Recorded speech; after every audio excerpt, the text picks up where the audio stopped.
with one of San Antonio's superheroes. So I think it's fitting that we're celebrating Tony Parker's heroes and villains. Tony, it is great to see you, man. Thank you. Nice to see you, Hector. As we look around, during this interview, we're going to be showing people at home the collection that you've amassed, replicas of the superheroes. Which one is your favorite? Who's your guy when it comes to superhero or girl? This one is my favorite, this one, because of the story behind it, because it took 10 of us to put it together, to assemble it. We had a great night doing this, and Iron Man is like my favorite character, and so that's the big version of the Iron Man, is the Hulkbuster, so he's my favorite. So you helped put this together. Of course. It's a company called Oxsmoke Studios. That's how it started. It started with my brothers and my friends not knowing what to buy me for my birthday or Christmas. So it started with a small one. And then I was like, can you do the life-size one? I like the big one. I don't collect anything. And I just started with 1, 2, 3. And sure enough, 10 years later, I have like 40 of them.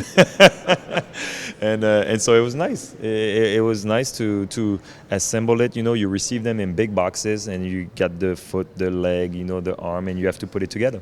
So the love for superheroes, I know you started collecting a couple of years ago, but the love for, was it always there? I mean, growing up, were there? Yeah, it reminds me of my childhood, reading the books, and reading everything. And when the technology or the capability of the movie studios to make those movies, the way they wanted to do it, then it just took over.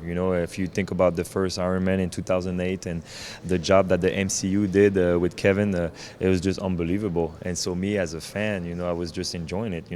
It went to nobody wanted to do a superhero movie to everybody wanted to do a superhero movie. So it's pretty cool to see the evolution of the comic world, the Marvel, DC Comics world. Isn't it amazing how they've managed to weave all those movies together? I mean, starting with Iron Man in 2008, and to this day, everything still, it connects. They're the first one that you stayed all the way to the end to see that last scene, to see what was going on the next movie. So they really created a fan base that everybody knows about the Marvel movies. So when my guy Bob Wills then kind of approaches you about putting this collection on view for everybody to see, take us through how that happened.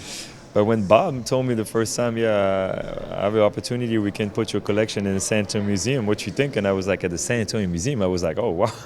It's like, because it is art, if you think about it. When I talk to the guy and the way he does it, Oxsmoke Studios, and all the time they put in to create those statues, I was like, no, it is art. And I was like, why not? Why not share that, with my San Antonio people and try to create that unique experience for them, because that's how it started for me. I wanted to create a unique experience when you go to my gym, and I wanted to share with my kids, because my kids love Marvel. And so then I was like, okay, Bob, let's do it. Let's share that. Actually, my kids were not really happy that they were gone. I said, don't worry, it's only 3 months. It's only 3 months. They'll be back. Only a couple of months, right? Exactly. Hey, so a great collaboration by the PM Group and the San Antonio Museum of Art, and you being gracious enough to share it with San Antonio as well. Speaking of San Antonio, I think fans would be like, dude, you had Tony, you didn't get a chance to talk basketball with him. So a couple of basketball questions here real quick. One, how often do you keep up with what's going on with the Spurs right now? All the time. I'm an owner of a basketball team in France who plays in the EuroLeague. It's the second best league in the world. And so I have to keep up, with the NBA. I'm in a passion. I'm a student of the game, so I love to watch games. Been to a couple of Spurs games this year. And for me and my job owning a team, it's important to keep up. Yeah, and when you watch them, when you look at them from afar, how different is that when you're outside looking in at now what the franchise is doing? Yeah, it's very different. Now I'm more like a fan, and obviously Spurs will always be family to me. And I like the pieces that we have. We have a young team. They're talented, but it will take time. We have to be patient, and hopefully, when you're young, you never know how fast they will do, the big jump, But I hope pretty soon we can contend, for a conference finals or the NBA finals. The Warriors, Draymond, Clay, and Steph, when you see that, I imagine it just brings back just what you guys were able to do and just how impressive that really is.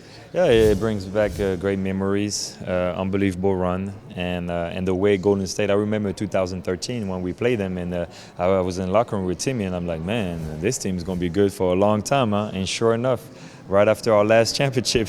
They won in 2015, and they went to a unbelievable run, and they were built similar than us, through the draft and everything. So, no, a lot of respect for them, and it's been nice to see the way they grew.